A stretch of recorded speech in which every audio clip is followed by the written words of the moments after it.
Baik, perkenalkan nama saya Nathan Lambarita.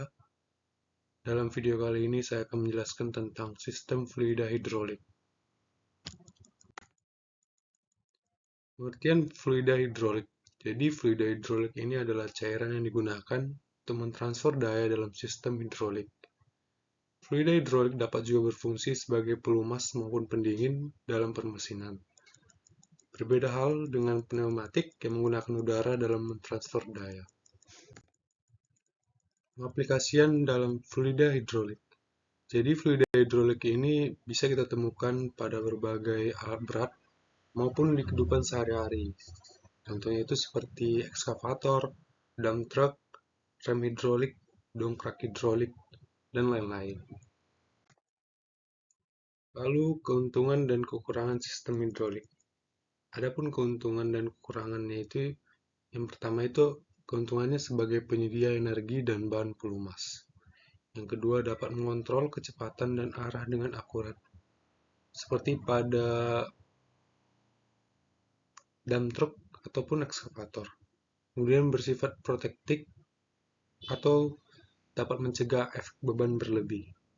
Dan kemudian memiliki kemampuan menyalurkan energi ke segala arah.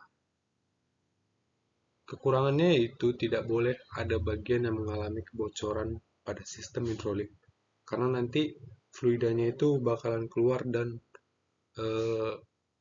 transfer dayanya akan berkurang. Kemudian prinsip dalam sistem hidrolik. Adapun prinsip dalam sistem hidrolik, yang pertama kita bisa mengambilnya dan mengaitkannya pada hukum konservasi energi. Jadi hukum ini menjelaskan bahwa energi tidak dapat diciptakan maupun dimusnahkan.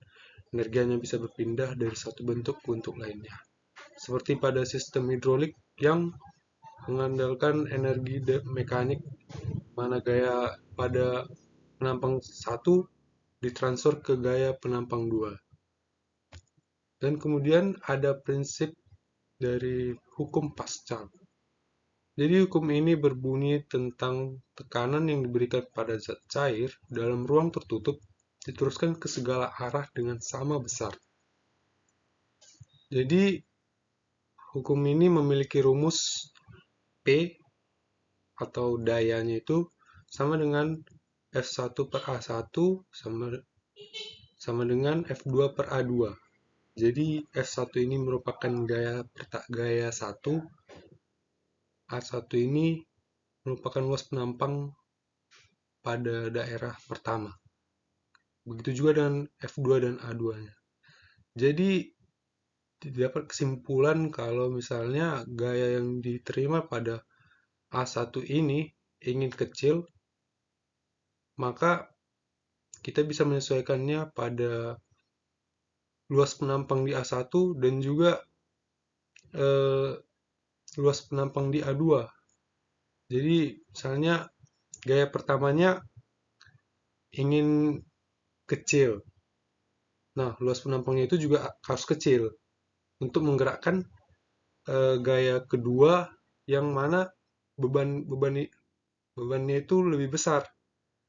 Jadi jika ingin menggerakkan beban yang lebih besar dengan gaya yang kecil, di F2 itu di A2-nya itu harus memiliki penampang yang besar juga.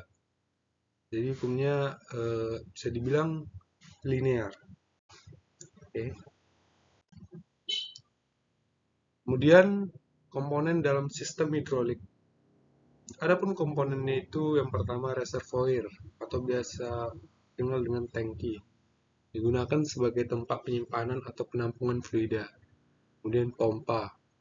Pompa ini bertujuan untuk memberikan tekanan pada fluida hidrolik.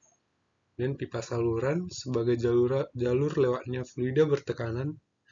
Dan piston, yaitu berfungsi untuk mentransfer tenaga hidrolik dari fluida ke perangkat yang akan digerakkan. Kemudian ada katup kontrol untuk mengatur laju aliran dan tekanan untuk mengendalikan kecepatan dan kinerja dari si aktuator. Dan terakhir itu pendingin yang bersifat opsional yang berfungsi untuk menjaga suhu fluida hidrolik agar tetap stabil dan optimal. Jenis fluida dalam sistem hidrolik. Jadi jenis fluida itu bisa dibedakan menjadi dua, yaitu minyak mineral dan sintetis. Jadi yang pertama itu minyak mineral. Adalah cairan yang terbuat dari minyak mentah yang dimurnikan dan ditambahkan aditif. Fluida hidrolik ini bisa menjadi pilihan yang tepat karena pemakaiannya itu banyak gitu dan lebih murah dibandingkan fluida hidrolik sintetis.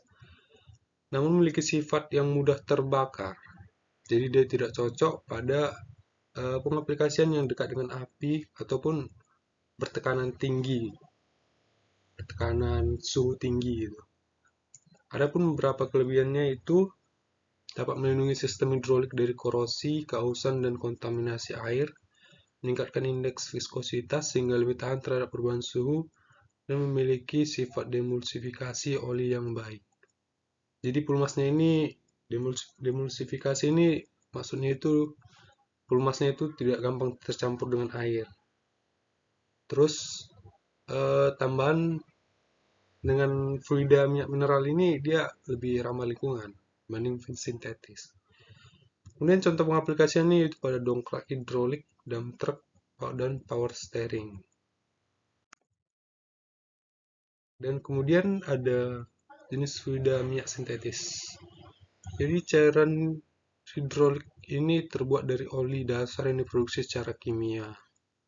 Jadi memiliki beberapa keunggulan seperti stabilitas fluida yang baik, pelumasan yang baik, biodegradabilitas yang baik, kinerja yang baik pada suhu tinggi, dan stabilisasi oksidasi yang baik.